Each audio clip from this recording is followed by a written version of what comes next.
Um, yeah, so before our debate, I want to have a little more discussion about debt and taxes, considering that's the topic that we're currently on. And of course, they're related because the lower, the more taxes you generate in revenue for the government, the more taxes they bring in, the less debt they'll have.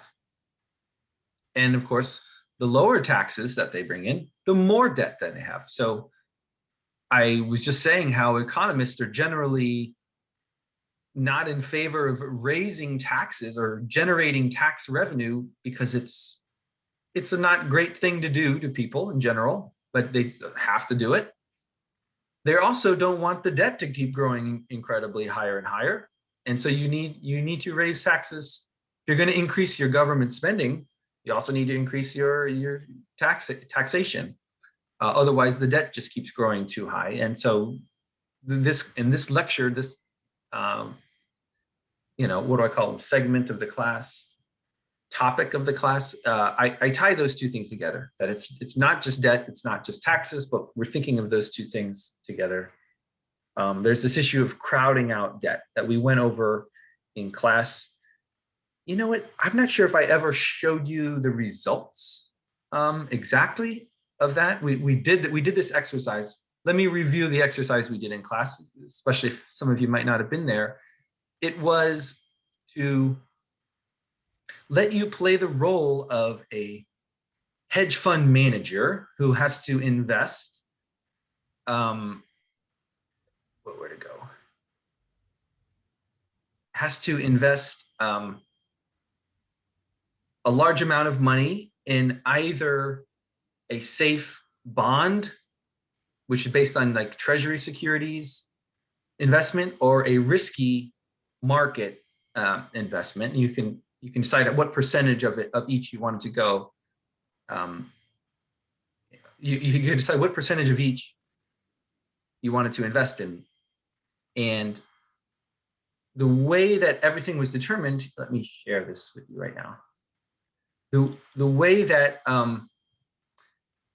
your returns were determined was based on how much debt there was that the government held. And there's this relationship where the more, let me play with this number here. It's 500 now. If it goes down to 400, then look at the investment yield for the bonds. It went down to 14. I'm going to lower it again. Went down to 11. Now from 300 to 200. Went down to 7.43. I'm going to lower it to 100. So now it's only 3.72. The important thing is I wrote this equation here to describe an inverse relationship between, actually, no, it's a positive relationship between debt and yield on the bonds. And so economists are fond of describing this issue that says the more debt you run up, the higher the yield is for treasury securities, and the more likely investors are going to put their money in these sorts of securities instead of the more private market. And so did that happen in this class? Actually, yes, it did. Okay, so look down here at these three, I'm gonna highlight this in yellow, right? So this is kind of the whole point of me doing this exercise, was to get this data right here. So when the debt was 100, 40% of the country's capital went into bonds, and the rest was available for private investment. When the debt went up to 300, this number of investment into bonds went up from 40% to 57%. What does that mean? That means there's less money available for private businesses to use to grow their businesses or whatever it is they want to do. What happened when the debt was extreme? 500 is pretty extreme in this example, based on the numbers I gave you. In that extreme example, the bond investment went all the way up to 73%. Only 27% was left over for raising capital for private businesses, and that's the problem. The problem isn't that, oh, these people are making a lot of money on the debt and we don't want them to do it. That's not it at all. there's also an inflationary problem that you could say, just the more the more money that's available in the economy, the prices are likely to go up, and it's not a real wealth effect if you allow people to earn more of a yield. But I'm not even talking about that now. I'm just talking about the fact that there's less available for the rest of the economy if you find too many people investing in. Does that make sense? That is the that was what I wanted to happen in this exercise, and it did.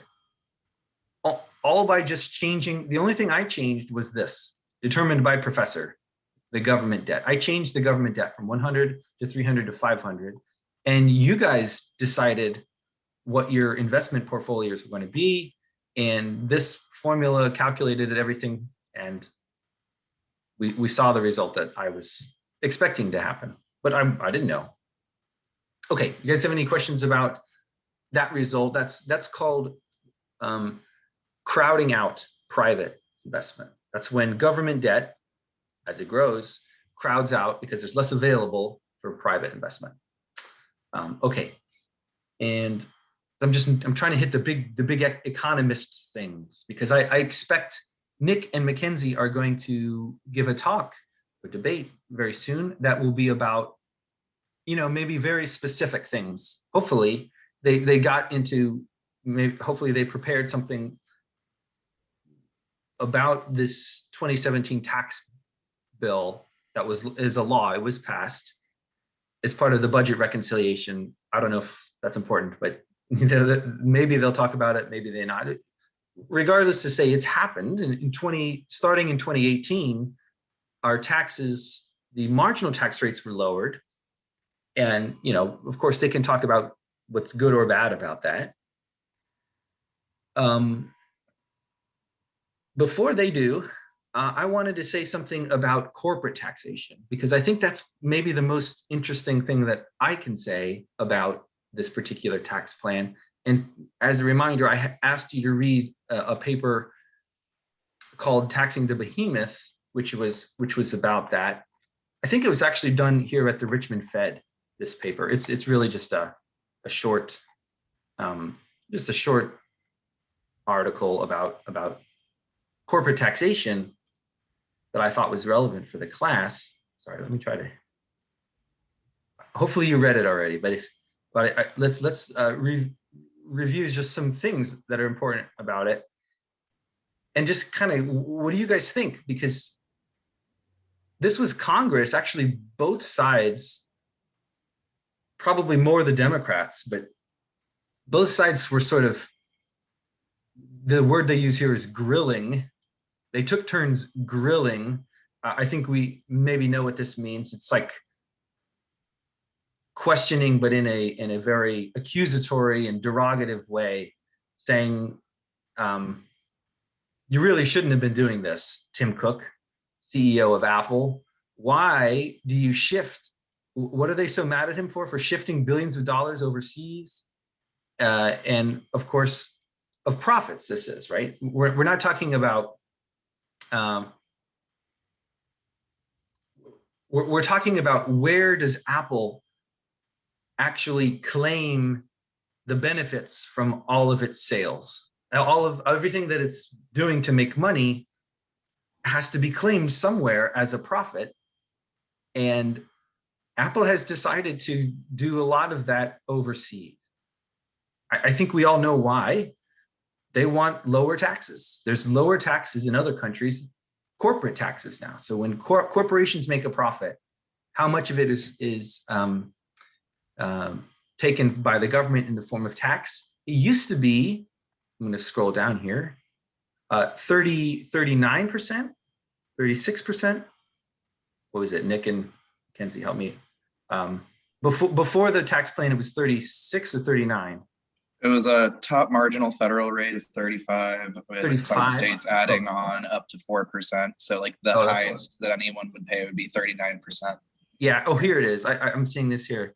This article is talking about the U.S. tax rate being high at 39%, and that it should be lowered. Well, it was lowered in 2017. It is now only 21%. correct? That's one of the things that this tax plan did. Was it good? Did it solve this problem of people being mad at Apple for having all their profits be overseas? I don't know. What do you guys? There's an issue here in terms of incentives, and a lot of economists like to think you can control what people do by changing their incentives. But is this really going to change people's? Is Apple going to all of a sudden start claiming this profit in the United States if our corporation? So the word for that is repatriation, I believe, where instead of claiming this profit in Ireland, you start to claim it here in the United States. And but I think, let me just highlight one thing this article said that I thought was a good idea, was that, oh, here, it's right here. This quote right here. If a company is trying to reduce its income tax rate from 35% to 0, I don't know why I wouldn't do the same at a 28 or 25% rate. You get what I'm saying? Or what this guy Toder is saying, Toder, that just lowering the corporate tax rate doesn't actually change which country is better to have your profits in. If it previously was better for you to have your profits in some other country because their tax rate is almost 0, lowering it to 21, which is what the Republican plan did, isn't going to change that. Why should you bring your profits back because now it's only 21% when it's actually still lower in a country like or in a place like the British Virgin Islands or the Cayman Islands, which is the worst here. Look at this. The Cayman Islands is famous for being a tax haven, a tax shelter. And if you look at the US companies' foreign profits relative to GDP in the Cayman Islands, it's actually over 500% of the Cayman Islands GDP. They're making over 5 times as much of the profits in their own little tiny island are coming from US companies. It's kind of ridiculous that this happens and everybody knows it's happening. And some economists think, oh, you can try to bring some of that money back. But I just want us to know, before we got into this debate, just sort of what that was, what repatriation is, and what this debate over corporate taxation is. It's not that, I actually don't think it's that people don't want corporations to pay taxes. I think it's that they're trying to figure out some way to incentivize corporations to invest in the United States and earn profits here and to make it somehow better. That's what this article was about too. And but I don't know, it sort of came on both sides of the story. I'm not sure which one was more convincing. What else do I have to say about corporate taxes? But I think this article also got into like, well, what else could we do? You know, if we instead we try to make sort of merge individual income tax and corporate tax to say that, you know, if you own some stock in a company and it makes a lot of money, then you have to pay that as income tax, whether or not you actually collected that money. But of course, there's some problems with that too. We sort of live in this world where the corporation is an entity which is trying to make as much money as it can, and an individual is an entity who, of course, wants to earn as much income as that individual can. But if we as a government decide which one's going to be taxed, you're going to tax, let's say you're going to tax the individual, but not the corporation, then an individual can sort of shift its profits and leave it in the company, in the corporation, and not have to pay taxes on it. And vice versa, if you tax the corporation, but not the income, not the individual, a person can just claim all of those corporate profits as individual income somehow. You know, it could shift. I guess it's like a whack-a-mole thing where it is very hard to sort of solve this problem given people's incentives to avoid taxes. So it is complicated. I think maybe that's one takeaway is what should we do about this? We probably have some notion of what's fair and what's not fair. And, certainly it wasn't a good look for Apple. It wasn't a good look for Apple to have so many, to be such a successful American company. Everyone knows Steve Jobs as this like great innovator and came to this country. He was an immigrant, I believe, or that or his parents were immigrants. I'm not sure which. I think his parents were immigrants.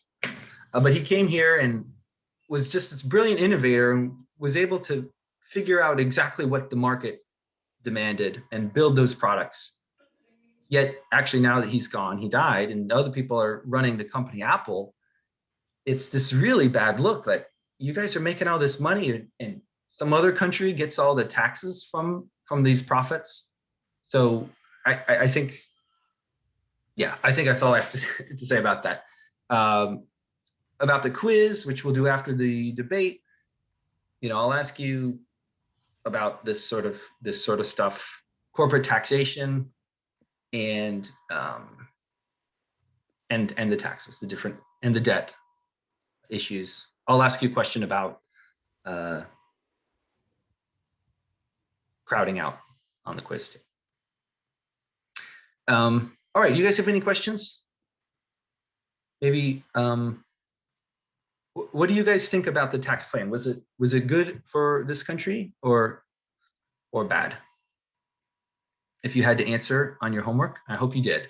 I hope you gave me some summary of your opinion on Blackboard about whether you thought the tax, let's call it a tax cut. It wasn't like 100% of the time people got lower taxes. That wasn't the case, but it's effectively a tax cut for most people. You think it was good or bad for the country? Put it in the chat. Who thought the tax cuts were good? Say 4 if you think it was good, against if you're not. So Tony, you said bad. I'm guessing you're against. That's 1, 2, 3, 4, 5.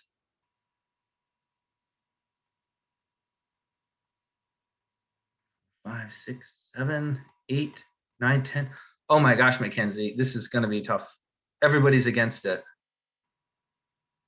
Nobody wants lower taxes. Oh, Philip. Okay.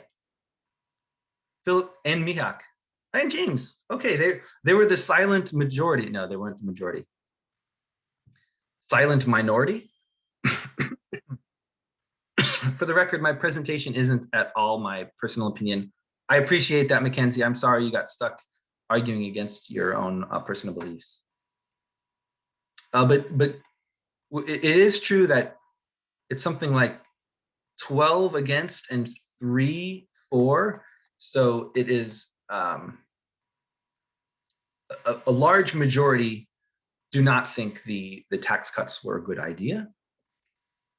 I want to let's listen to what the people say. And actually, one thing I should do for sure is to make you co-hosts. And let's see, where are you, Nick? Okay, I think I just made our 2 debaters co-hosts. I usually have the person who's for go first. Is that okay, Nick? Oh wait, no, Mackenzie. Yeah, that's fine. You're okay going first? Yeah. All right. I suppose whenever you're ready, are you familiar? You're familiar with the procedure of the debates. Where you can have up to 8 minutes. You don't have to take all 8 minutes for just your big opening presentation, and then Nick's going to go, and then people can ask a few questions, clarifying questions or little things. But then after that, you can have some time for rebuttal. If you do have something that you noticed in the other presentation that you can sort of add to and say, yes, that's true, but overall, there's this other factor that is more important. I want to give you time after. You don't have to do all of your speaking in this first opening presentation. Okay. I think I'm ready to hand the spotlight over to Mackenzie. When you're ready, you should be able to share. You said you had some slides. Yes. Yeah. Do you know how to share? Oh, you do. I think so. Is that? I can see your screen now. Okay. Okay, so let's let's hear from Mackenzie on why the tax plan was a good idea.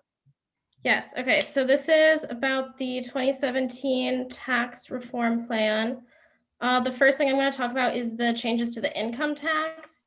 So the tax rate went down for all tax brackets except for the 10% bracket and the 35% bracket. So you can see in that image there the difference in 2017 before it was enacted, and then in 2018 that, for example, the 15% bracket went down to 12%. And you can also see at the bottom that the standard deduction increased for most people. So having a lower tax rate and then also having more of a deduction just gives people more money in their pocket that they can then use to spend on, you know, a new car, on their bills, whatever they would spend it on. So that's pretty good for the average American, I would say, to just have more money in their pocket. The income tax also, there's the substitution effect, I believe we talked about last class. So when there's more of your income is getting taken away in taxes, you're less willing to work more hours because you're not getting as much of a benefit. But then if the income tax is lower, you're getting more money from your paycheck, so you are willing to work more. There's also a rise in consumer spending, which I just mentioned. When people have more money, because less of it's going to taxes, they will spend more, which will stimulate the economy. And also I found this Laffer curve. I had never heard of it before, but apparently sometimes when you cut the tax rate, it can increase tax revenue because people are willing to work more and then more hours of work are being taxed. Then there's actually more total revenue, which part of that could offset the deficit, which is a really big like argument against this plan, and will just lead to more taxes being generated. So the next thing is the corporate tax rate, which was cut from 35 or 39% to 21%. So you can see in this image the tax rates around the world, and the average is about 23%. So now with the US being just below that average, it's more attractive for companies to have their profits here and pay their taxes here instead of going somewhere else, which we also just talked about. If corporations do not go to other countries, then there's increased wages, increased employment, and productivity. Also, I didn't put this in my presentation, but with what Professor Lytle just said about like the Cayman Islands, and if they're still paying zero there, why would they move here if it's only 21%? I definitely agree that that's a valid argument, but at the same time, if you're getting 0% at 35% or 21%, like, then why not change it to 21% either? You could kind of flip it that way. Like, either way, those companies aren't going to be here, so why not make it 21%? So I also found a lot about the burden of the corporate tax rate on labor. One study found that a 1% increase in the corporate tax rate leads to a 0.5% decrease in wage rates. And there's this flow chart here. This is from the Tax Foundation. That's where I found a lot of my information that shows that lower business tax rates will raise worker pay in the long run and lead to higher productivity, higher wages, higher output. And another study that I found estimated that in the short run, 61% of corporate tax is passed on in lower wages. And in the long run, about 100% is passed on in lower wages. And other studies that I found also found between 50 and 100% of corporate taxes end up being passed on to wages. The healthcare mandate was another effect of this plan. Most of the arguments that I found about this were more like moral and social arguments rather than economic. And I didn't include those, but on the economic side, basically this removed the penalty for being uninsured, which some say will increase premiums on the individual health insurance market, and individuals will leave the insurance market now that they don't have to pay this penalty for not having insurance. And I think that those are valid criticisms. But I don't think that the only two solutions are have this penalty or don't have this penalty. There are lots of other solutions that maybe will be even more economically beneficial. Lots of people recently have been talking about free healthcare, like a whole nother system. So I don't think it's just have this requirement or not. And other bills have been proposed to stabilize the insurance market, and there are a lot of other solutions to that. The estate tax was also affected. It's now up to $1 million per person is tax-free. Before, I think it was like half of that. So there are more people not paying estate taxes. This does not affect the majority of Americans because I don't believe most people are like getting $22 million of inheritance. So the average person is really not affected by this. And prior to this, people were already using loopholes to get out of paying estate taxes. There are tons of tax loopholes. So this isn't really affecting that much, like if people already weren't paying it. And estate taxes also generate 1% or less of federal revenue. So this isn't having that large of an effect compared to like the income tax or other taxes. This also encourages people to save money because it won't be taken away in estate taxes. It'll be given to their children or whatever. So that makes more capital available for investment. The federal deficit has also been talked about a lot in regards to this plan. Supporters originally predicted that the deficit was lower due to economic growth. From the numbers I've seen, that hasn't really been the case, but I also don't think, hindsight is 2020. I don't know if you can really blame people for that at that time. Also, there was an increase in government spending due to COVID, which increased the deficit. So you can't directly compare, 2019 and 2020 to 2018 and say, well, look at how this changed. There's also other factors changing the deficit other than just this one plan. Two quotes that I found in different articles was that no one really knows at what level a government's debt begins to hurt an economy. And I saw that it's not just even right versus left. Like every economist that I looked at had a different opinion on this. So you can't really say the deficit is always bad, like this is bad. And also, someone said now is not the time to worry about shrinking the deficit, worry about employment, worry about wages, worry about productivity. And it's really, you can worry about the deficit, but it's kind of a trade-off. You can't worry about everything at the same time, I guess. And that leads me into whether or not this plan is fair. A lot of people say it's unfair, but I think we talked about in a previous class, there's a trade-off between equity and efficiency, and economists can't always take a moral stance. You have to look at like the numbers, and it's hard to say this is absolutely 100% more efficient and that makes it better, or this is more equitable and that makes it better.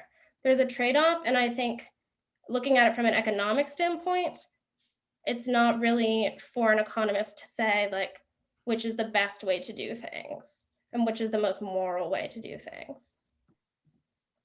Lastly, I'm going to talk about the overall economic growth. The point of this plan was to stimulate and grow the economy. And you can see here, this is from 2018, a projection of the economic impact of this plan up until 2027. And you can see growth in GDP, wages, and capital stock. I'm not sure how accurate this is now looking from 2021. I haven't compared it to the data, but at the time, this was seen to be a good plan that would increase the economic growth. And that's it. Okay. Thank you very much. Appreciate that. I think you were maybe a little long, but it didn't feel long. You did a good job. I feel like maybe we should go straight to Nick's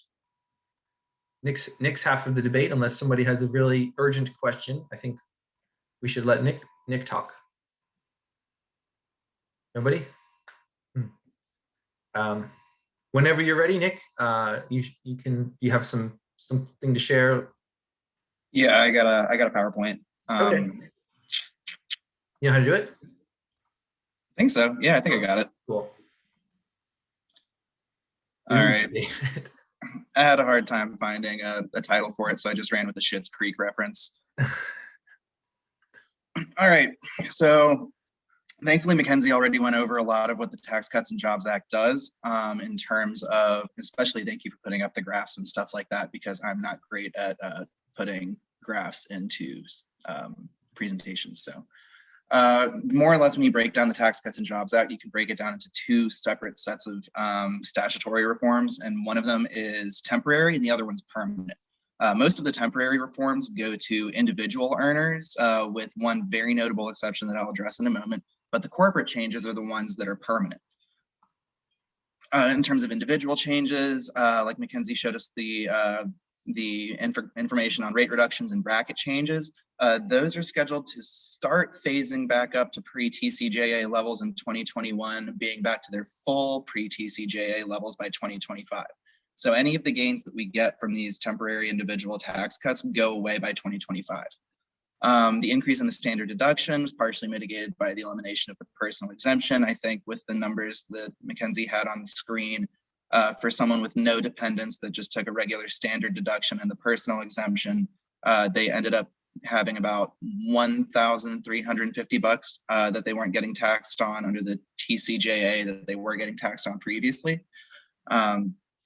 So that is a small gain, but it is a gain that goes towards lower income earners. One of the biggest changes that was made was every year the tax brackets, the range of the tax brackets changed to index for inflation. And what this bill did was it changed the measure that we use for inflation from CPI, which is the Consumer Price Index, to something called change CPI. And without getting too technical about it, one of the biggest complaints about the CPI is that it doesn't do a good job of measuring substitution for goods, whereas the change CPI does a better job. What the change CPI ends up doing to tax brackets, though, is it ends up showing a lower inflation level than CPI does. And so if we assume relatively stable wage growth, that's actually going to push people into higher tax brackets more quickly than they would under the old regular CPI regime. The AMT, also called the alternative minimum tax, is a part of US tax code that essentially says that no matter how many deductions you take, if your income is above a certain threshold, you have a minimum tax rate that you have to pay.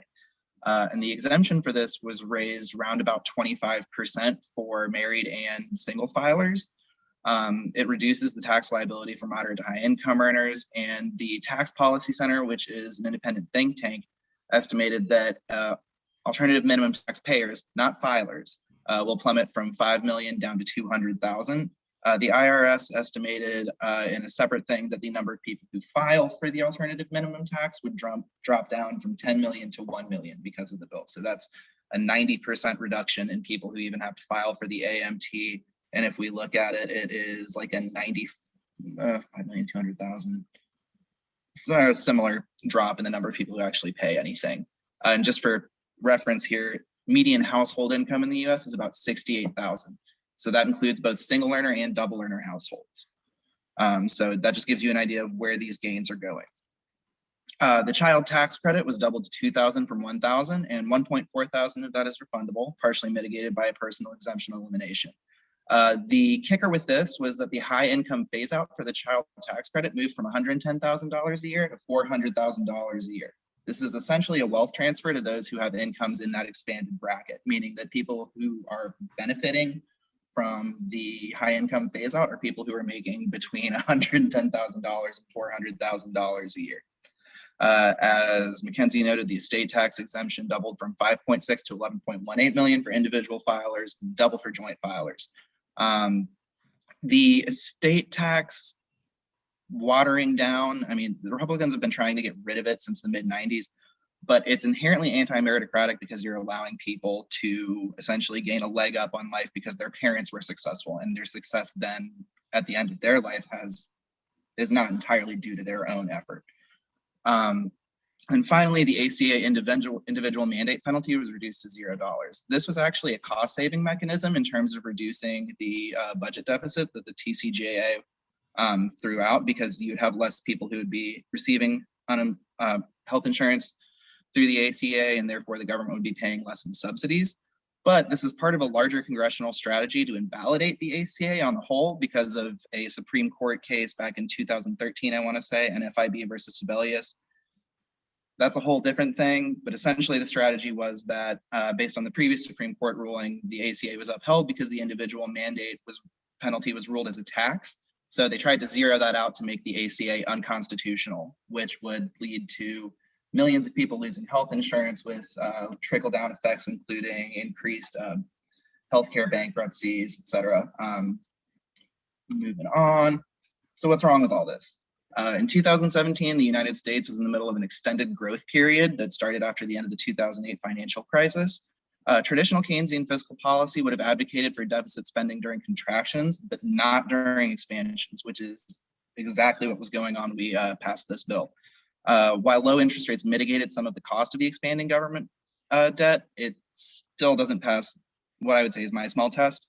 And even if we assume that deficit spending during expansion is wise because it does pump a little bit of extra gas into the economy, the allocation of the benefits from the bill skews massively towards higher income earners, with the biggest beneficiaries being those in the top 5 percentiles of income earners. I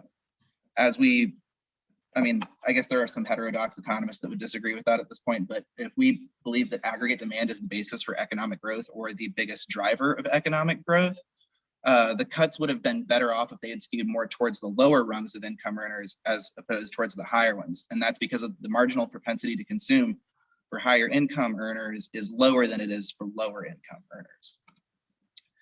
There's some Joint Committee on Taxation estimates. Just for reference, the Joint Committee on Taxation is a congressional research body that researches all sorts of this stuff before any sort of legislation makes it to the floor. During 2019, those earning under $20K a year, so about 1 out of every 4 taxpayers would actually contribute to deficit reduction, which translated means that they are getting a negative net benefit from this bill. For the years 21 to 25, as some of these phase out, those earning under 40K a year, so about 2/5 of taxpayers would contribute to deficit reduction.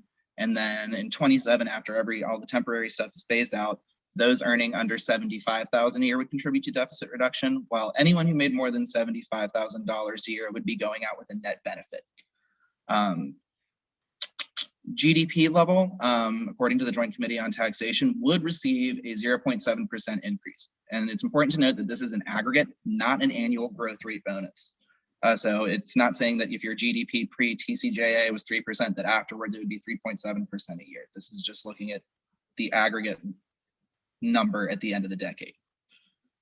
So it's a relatively minor impact, and the impact that it does have is skewed in a way that is inefficient.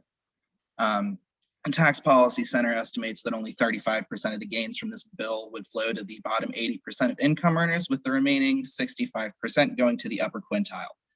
CBO also estimated that the elimination of the individual ACA mandate would increase the uninsured number in the United States by 4 million in 2019, and 13 million in 2027.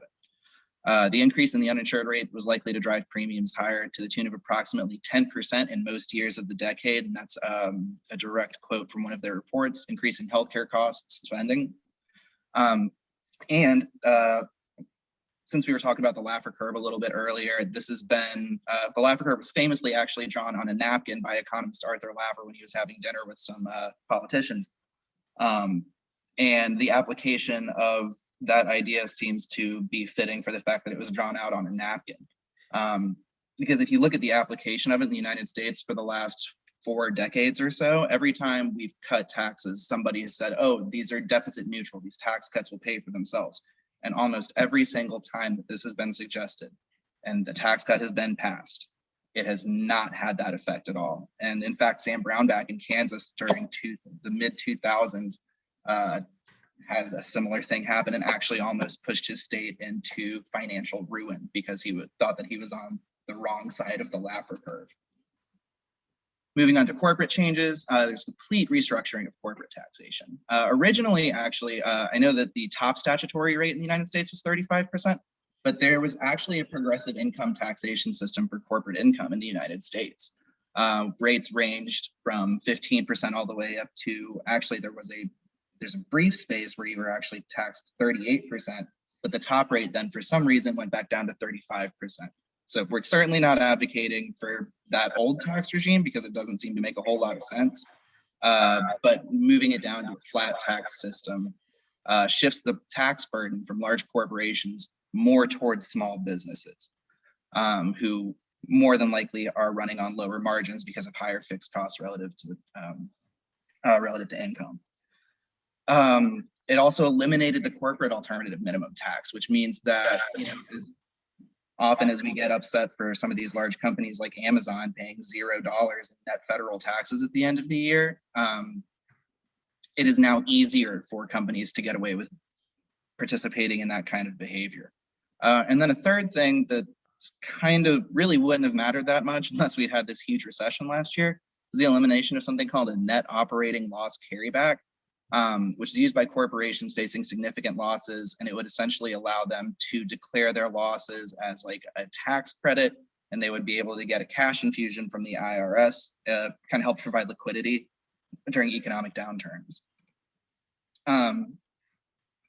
And part of the bigger problem with corporate tax rates when we look in a global scheme, because we do live in a global economy, is that there is something of an international race to the bottom in terms of tax rates, as we saw with the numbers like the Cayman Islands or the British Virgin Islands, where you have them sheltering just ungodly amounts of corporate income.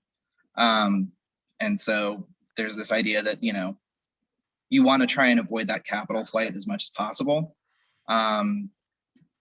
The reduction in government income from corporate taxation will either shift the tax burden onto individual income earners or increase debt.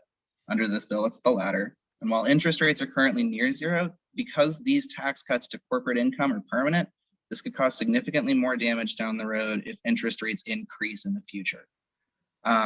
Additionally, one of the things that was frequently talked about while this bill was being debated was that these tax savings would actually end up contributing to an increase in wages.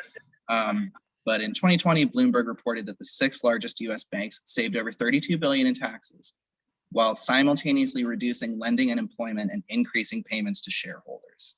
So that kind of cuts at one of the biggest ideas of what was supposed to be a positive of these cuts, which was the idea that corporations will pass on their tax savings and give it to wage earners. And while I wasn't able to find a broader study on this, and banking is surely not representative of the entire US economy as a whole, this does cut significantly towards that idea. In summary, economic consensus on fiscal policy would intimate that deficit spending to spur growth is unwise during an expansion, which is exactly what this bill did. Given the distribution of benefits from the TCJA's provisions, even if deficit spending were a good idea during an expansion, the benefits are inefficiently allocated. The ACA provisions embedded in the law could cost millions of people their health insurance, depending on how a case that is pending in the Supreme Court right now plays out, leading to increased medical bankruptcies and other costs. And while there is some targeted evidence to show that tax cuts to corporations can have positive effects, the substitution of a progressive tax system for a flat one will have a negative impact on small businesses, which the Small Business Administration of the federal government estimates employs about 47.2% of the private US workforce. So even if we assume that there's going to be some transferability and those jobs will get eventually created by larger corporations, there's going to be recognition lag, and it's going to take a while, and it's going to hurt a lot of people in the meantime. And that is all I have. Here are some of the sources I used. And yeah, that's it. Very good. Thank you. Whew. It's 2:48. Yeah, you guys both did a great job. Does anybody have any clarifying questions from the audience before you give like your reason to be for or against it? Is there anything that you just want to clarify about something Nick or Mackenzie said from the audience? I don't know if I do. I can wait on mine. Do you guys want some time for any sort of rebuttal or closing? You don't have to, but I'm just wondering like for you, Mackenzie, you just watched his presentation. Do you want some time, or do you think you're going to change anything or rebut anything? Not really. Okay. How about you, Nick? You probably you probably I would. incorporated my rebuttals into the Yeah, presentation. I noticed that you did that too, so that's fine. Let's open it up to the chat, the audience. Do you guys have any comments? Reasons why you feel strongly either for or against the tax plan? It's already happened. This isn't something we can say don't let it happen. It's already happened. The question is whether it was a good for the country or was bad for the country. Anybody have any opinions? Yeah, who's this? Philip? This is Philip. I Sure. have one for Nick. Is there anything about the new tax law that you would like or agree with, or is it just across the board disagree with all the changes? Actually, I really like the change from CPI to change CPI. I think it gives a more accurate measure of inflation, and in the long run, if it pushes people into higher tax brackets more quickly, that could actually help us with deficit reduction in the future, if and only if it's paired with responsible tax policy. Thank you. Mackenzie, you showed us this world map with all the colors. I love maps. I'm a amateur cartographer. That was after the tax plan, right? We saw the United States being sort of light red. Do you know what it would have looked like before the tax plan? How dark would we would have been darker red even still, right? Yeah, I didn't look it up, but I think I can. Just to show the scale of where the US is compared to the other countries. I like the map. It was a good idea. But you showed us after, which was 21%. Mhm. I'm just wondering how much of an outlier were we at 39% before the change? Would we have looked like one of the darkest red in the whole world, or? Yeah, it would be, I don't think it would be the darkest in the whole world, but it would be definitely darker than it looks like Europe, maybe like comparable to Brazil, I guess. Yeah. I remember people saying that we were among the highest among all developed, let's say, all developed countries. Instead of, we used to use these terms like first world country, third world country. We don't use these terms anymore. We just call them a developed country or a developing country. And the US had arguably the highest corporate tax rate among the developed countries in the world, which was, it was notable. We both of you mentioned this almost contradictory things. I want to survey the class to see what they think about. Does letting a corporation keep more of its profits lead to higher wages for the employees of that company? Imagine you're McDonald's and you make $100 billion per year. And if you're allowed to keep a larger, but you have to give away 20 billion in profit in taxes. If instead you only have to give away 10 billion, now you have 90 billion that you can keep. Does that, the fact that you get to keep more of your money in profit, does that somehow lead to you paying a higher wage for your employees? What do you guys think? No. Why not, Joseph? At least, if I was making 15 million a year as a CEO of McDonald's, I would either save the money or buy back stocks. But so are you talking about CEO's income?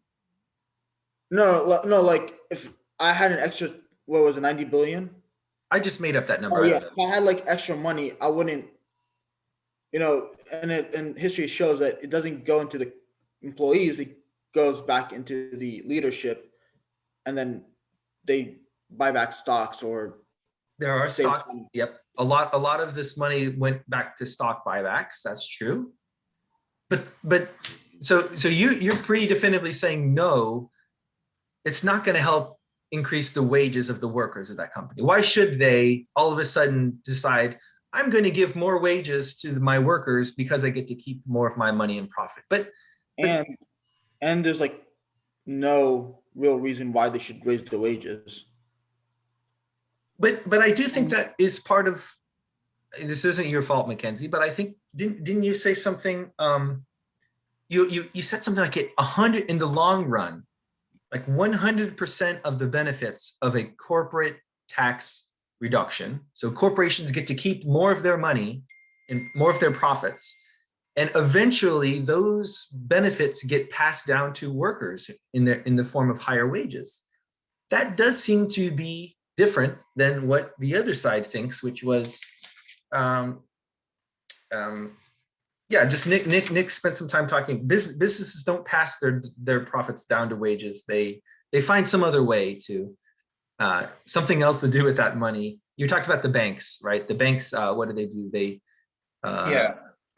they saved like 32 billion in taxes and actually decreased their employment wages and increased stock buybacks. But there is a little bit of a rationale to that.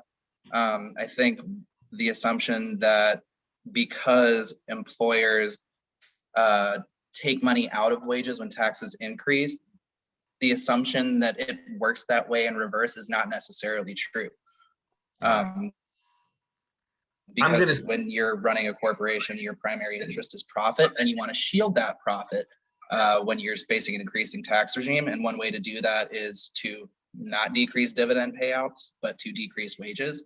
Mm-hmm. And so when you're facing a period of decreased taxes, you're also, unless you're running in a really hot labor market where there's a lot of pressure to increase wages, then you probably have more incentive to move that more towards shareholders. I agree. You have a comment? Yeah. Yeah, to clarify, I did argue that a lower corporate tax rate will increase wages. The specific statistic that I had that was in 100% in the long run, mm-hmm. that was that like an additional tax will be passed on 100% of the time. I don't know if it works in reverse, that a lower tax will be that passed on in higher wages. But in my, if I can just say my personal opinion, yeah, I don't know if I doubt that higher wages are a result of a lower corporate tax rate, but I did see kind of a strong argument, I guess, that it could lead to an increase in the employment rate. If companies have more money, they can maybe expand or add new jobs into their company. Invest. But the actual wages going from $7 an hour to $8 an hour, I haven't seen that personally. Yeah, we're going to spend several weeks in the future. I think you can see labor is like a 3-week segment of this class, and it is really one of the things I want to impress upon you in this class when you leave my class is you to have some idea of where wages come from. How does the labor market work? Because it affects you in your life. You're gonna get a job somewhere. You're going to be paid either a wage or maybe a salary. But salaries and wages is the same thing. It's just whether you have to clock in and record how many hours you work per week. This is something that economists actually feel pretty strongly about. There are these market forces, very strong market forces that are determining in a large way the wage that you earned, even if you don't realize it. Like my job, I got a job with VCU and I, interviewed. I was one of 20 people they were interviewing, and I got down to, a smaller and smaller people, and they offered me the job, and I was happy to come here, and I said yes. There was no okay, now let's argue about my salary or anything like that.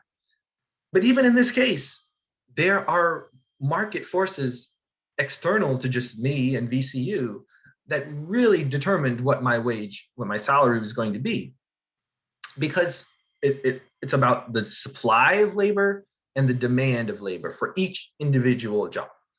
So, and I think that's missing in a lot of these estimates of, well, what will happen if companies get to increase more profit, keep more of their profit because of lower taxes.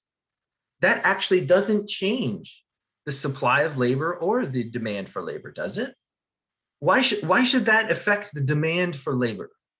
If you think about it, what determines the demand? We're going to spend a lot of time talking about this in the future, but just like as a preview, look, Nick, you look like you might want to say something about this, but what determines the demand for labor? That by that I mean the reason a business wants to hire you, the most they'd be willing to pay you for your work. That's what I mean by demand for labor.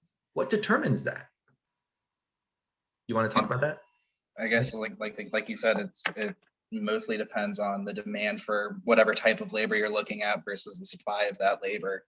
Well, right now, let's just focus on the demand. Forget about the supply. So what would increase aggregate demand for labor? No, well, I just even more basic. What determines it? What is the demand for labor?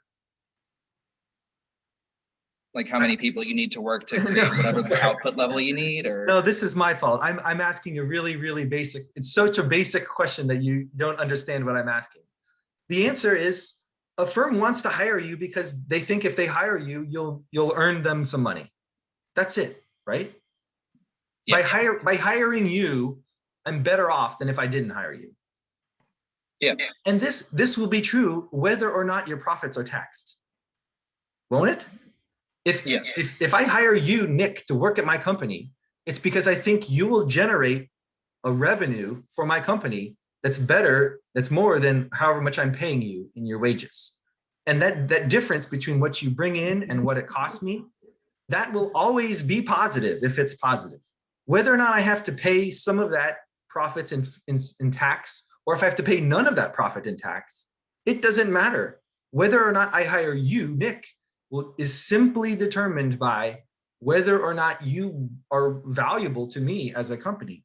It doesn't matter what percent of your profit that you generate I get to keep. Now, it's a real subtle difference between profit and revenue. If the government taxed revenue, now this would no longer be true. The argument that I just made, that it's worth it to hire you as long as you generate some profit for me, if instead it was like revenue being taxed instead of profit, now there could be someone like Nick that used to make sense for me to hire you, but it doesn't anymore, right? So I think we all have to be careful when we think about taxing corporations. We're not taxing their revenue. We're not taxing, the money that they generate for themselves. We're only taxing the profits that they earned, and it will. So therefore, I sort of agree with the side that says you can't expect wages to go up. You can't expect businesses to want to hire a lot more people just because their tax rate goes down. Now, what Mackenzie said is true, that if they get to keep more of their money and then they turn around and invest that in themselves to expand, okay, now there's an argument I can agree with. But I really disagree with this argument that says if a company is allowed to keep more of its profits, it's going to somehow, that's going to trickle down somehow to the wages of the workers. The economics doesn't support that. And this isn't a controversial thing, really. If you study labor economics and you have this notion of supply and demand, and it doesn't change the supply, of course it doesn't change the supply. Does it change the demand? Well, if you think about it, it really almost completely doesn't change the demand. Okay, that's all. I think that's all I have to say about that. You guys have any other points before we wrap it up? What else did the Laffer curve. I'm glad that you guys both brought up the Laffer curve. This idea that if you tax people too high, they're going to stop working. I think there's a lot of truth to that if the tax rate were really, really high, which it's not. I think even on McKinsey's graph, it didn't bend back until 60%, right? Our tax rate is nowhere near 60%. So for us to be worried that if we start worrying that our tax rate is so high, people are just going to say, well, fine, if you're going to tax me, I'm going to stay home. I'm not going to work at all. Okay, that's true if you got your tax rate really, really high, but man, to be worried about that when the tax rate's at most 30-some%, that seems, I disagree with that. I don't think that, I'm agreeing with those of you who said that the substitution that goes along with the Laffer curve is, it's laughable. Sorry, that was dumb. Okay, guys, should we wrap this up? I think you both, Nick and Mackenzie, did a great job. Thank you very much for explaining this. I mean, I hopefully people in the audience weren't. They used a lot of terms that had to do, like, if you're old like me and you've done taxes for many years, you're familiar with all of these terms like deductions and whatever. But some of you are kind of young and maybe you've never had to worry about taxes before. And I felt a little bad for you if you don't have any experience doing your own taxes, and then all of this might seem foreign to you. Like, what is it and why does it matter? I think as you get older, you'll realize, yes, everyone has to pay taxes, and it does matter. And you want them to be efficient in some way. You want them to make sense. You're getting a deduction. What does that mean? Why am I getting this deduction?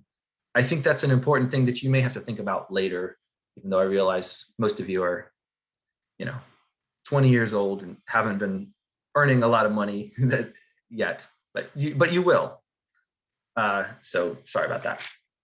But I don't hold that against you, Nick or Mackenzie, at all, because you had to talk about that. I asked you to talk about the merits of this tax bill. So I think you did a good job of that. Should we wrap it up? Did anybody change their mind from pre-debate until after? Whether they had a more favorable opinion or less favorable opinion of this tax bill? I used to formally make everyone like vote before and after, but I sort of dropped that. I don't think that's. Oh, Mihawk, you're now more against the bill than you were before. Okay. Well, I have a question. Oh wait, somebody said something. You're kind of soft, but. Oh yeah, my microphone quality has gotten worse lately, so I'll have to speak much closer to the mic. This is Tony. Yeah, I can hear you, not very well, but go ahead. Okay.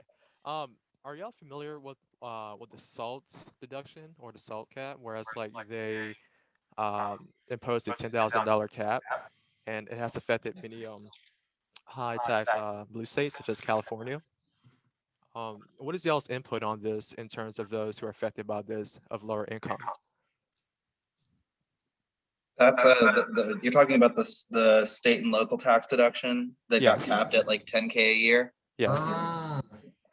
Yeah, I mean, at the time politically, it was viewed as like a cloaked stab at blue states as a way to disincentivize them from having high tax regimes. But I guess it also has a pretty negative impact on a lot of urban homeowners where property values tend to be a lot higher. And so, their property taxes are going to be higher, and it's going to limit the amount that they're able to deduct at the end of the year. Thanks for answering that, because I didn't know what he meant by SALT, but now I do. Appreciate it. Well, let's talk about the class. What we have coming up next week, we have a debate on universal basic income. I think I want to have that on next Thursday, and I forget who's scheduled to do it. I could look that up if. Oh, here. Do I have somebody's names? Nope, nobody's name is there. Do you guys know who's going next week? I can look it up. Yeah, I'm one of them. For it. Oh, you're both here, and you both said, okay. And to prepare us for this debate, well, this is weird. I see a lagged version of myself. We'll start talking about income inequality and why economists sometimes care about that. Actually, Nick got into that a little bit. I hate to go back to this, but when he was talking about what leads to economic growth, that when you have the benefits go to the lower income people, it generally increases economic growth as opposed to having the tax benefit cut benefits going to the people. There's this argument to make that giving lower income people money stimulates demand more than giving higher income people money. And so this is something we'll continue. That was great. We'll continue to talk about that and what sort of effects that might have in a universal basic income. Because we should think of this as kind of a transfer of wealth, because how do you pay for it? With taxes. Who's going to pay the taxes for it? People who are higher income are going to pay more of the taxes than people with low income. And it will be giving everybody an income. It's a benefit that you don't have to qualify for. You know, there's a lot of benefits in this country, like Medicaid, or you know, it's called food stamps, but I think it's like SNAP or these programs that you only get if you apply for them and you qualify, then you can get these benefits. Well, a universal basic income is going to say nobody has to apply for anything. You just automatically get this money, $1,000 per month. That's what Andrew Yang supported. He called it. He didn't call it, you know, free money. He called it the freedom dividend, which I think is good branding. It's like, we're Americans. We live in a prosperous nation. We should have the freedom to live our lives with some safety. With $1,000 per month, we can make sure that we can at least take care of ourselves. That's the way he thought about it. So next week, I want to have this debate, and of course, you'll have your summary due just like normal. But on Tuesday, we will have, I guess, probably a lecture on income inequality, and a paper about. I won't make it due. Tuesday. I'll tell you about the paper, so you don't have any homework for next week. Okay, you guys have any questions? The quiz, I will make that available very soon after this class, and I'll make it due. I don't know. Do you want a day to do it? I don't care. Give you plenty of time. How about this? It'll still be a quiz where once you start it, you have to take it in one time. So make sure you've blocked out some time to do the quiz. You can't take it and then stop, you know, see what you got right or wrong, and then take it again, and then take it again. I just want you to take it once. But I'll make it like an hour, so you have a lot of time to do it. It's not going to take an hour. It's meant to be 15 minutes. So I don't know. I'm just making sure you have plenty of time. And in the next 24 hours, how about that? Can we backtrack?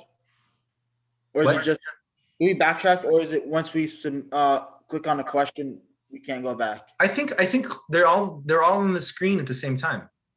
So yeah, you can click some answers and then go back and change them. Okay. I think so. Because sometimes professors say you can't go back. Once you click next, you can't go back to the next one. I didn't think the word next ever appeared on my quizzes. Do you guys know? Yeah, it should all be on the same screen. Yeah, it'll be due about 3 p.m. tomorrow. That's about right.